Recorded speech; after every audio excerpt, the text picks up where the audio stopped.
Hindi, nag-video lang ako.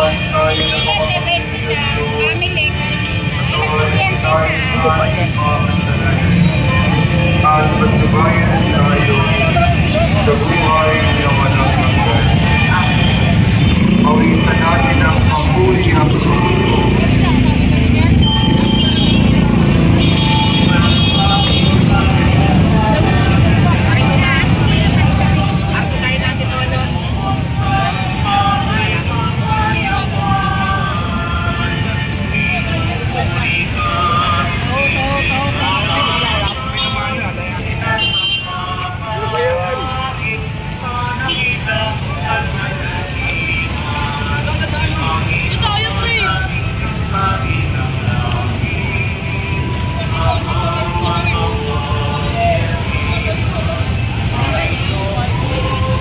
puno na. Oo, mga biker dito yung punta eh. Motor. Mga taga-iba-ibang lugar.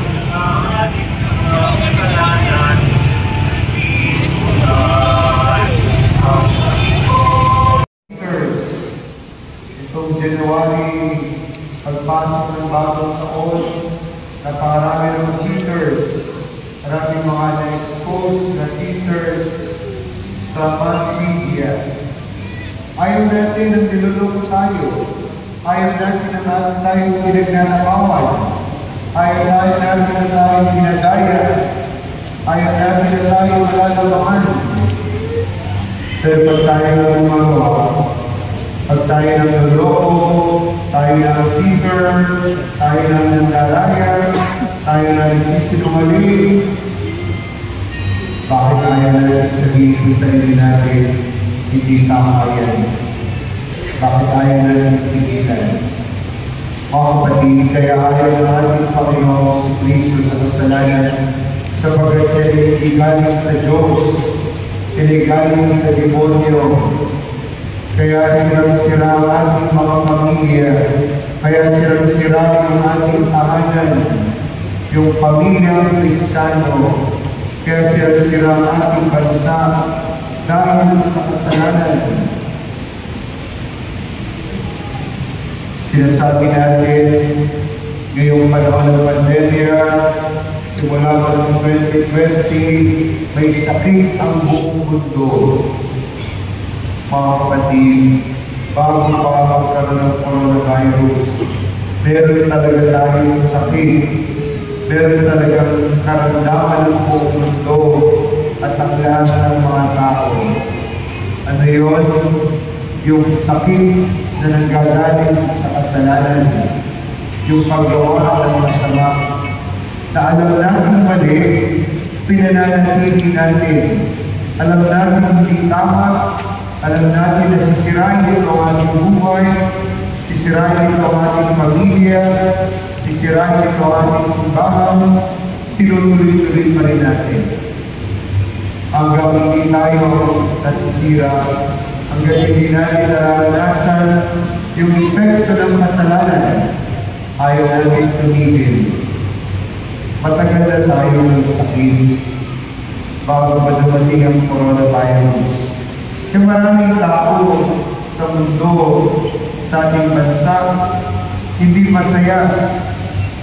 Maraming tao sa ating, maraming tao na buhay ngayon, komplikado ang buhay. Maraming tao, malungkot ang buhay. Sira ang pamilya, sira ang buhay. dahil sa kasalanan, hindi dahil sa Diyos. Kaya mga kapatid, ang pangyayari ng ating Panginoong Kristo, noon sa tabi ng lawa ng Galilea, hanggang ngayon, ito pa rin ang panawagan yan. Napagsisihan natin ang ating mga kasalanan, bitawan natin ang ating mga kasalanan, at yakapin natin ng mabuting balita.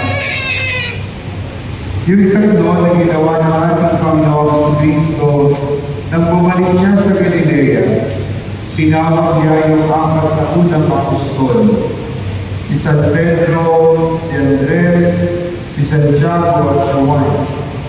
Itong mga ito ay mga ordinaryong tao, mga mangingisda, mga sanay sa lawa at sa dagat.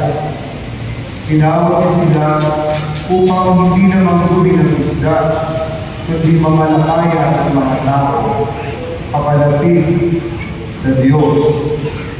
At alam natin, simulan na gawin naman, tagumpay ang ating Panginoong Kristo. Tagumpay si Jesus at ang kanyang mga apostol sa pagtatayo ng simbahan. Kaya nga tayo Katoliko, kaya nga tayo ay simbahan, kaya nga umabot sa Pilipinas ang pananampalataya nito. Mula kay Jesus, papunta sa mga apostol, hanggang kay Pope Francis at sa mga obispo sa kasalukuyang panahon.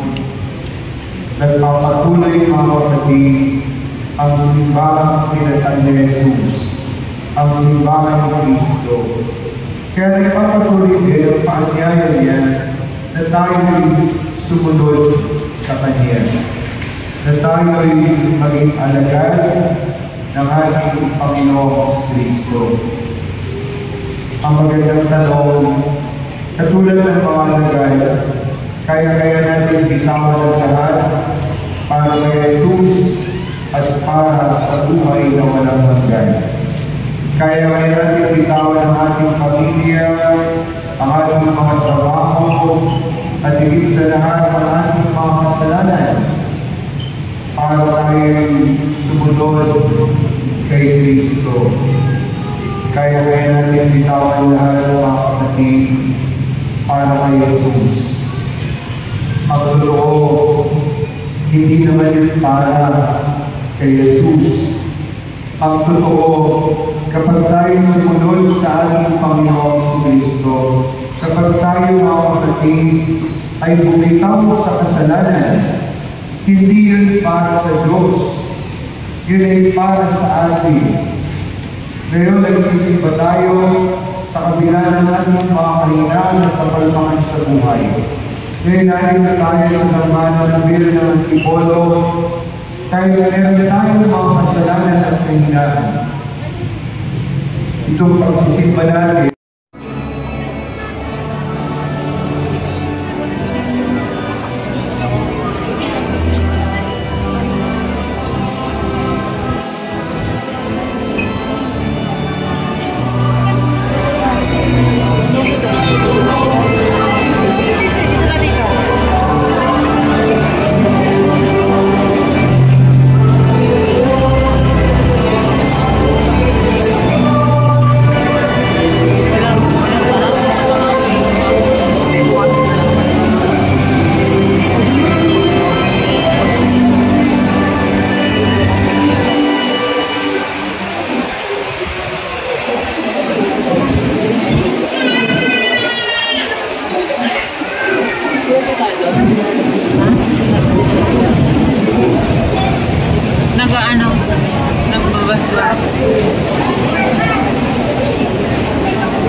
Ah, naka-video? Ewan ko sa'yo. Teka.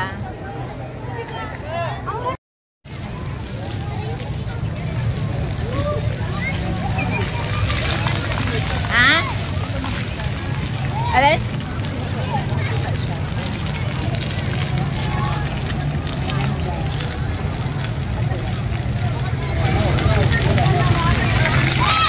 Sobrang busy ata ng mga tao ngayon kasi wala tayong mga viewer. Or baka sa iba, Marami naka-live eh. oo. Sa Manila ba yata? Tapos na ang iba nakalive kasi mainit na rin doon. Si Pans kanya, napasukan na natin. Lahat Idol ng... Pans, asa na ikaw? Pero ano siya, may limit lang yung time. Ah, Hindi siya always open. Kaya sa gitna tayo. Ayan po yung mga enjoy din dito sa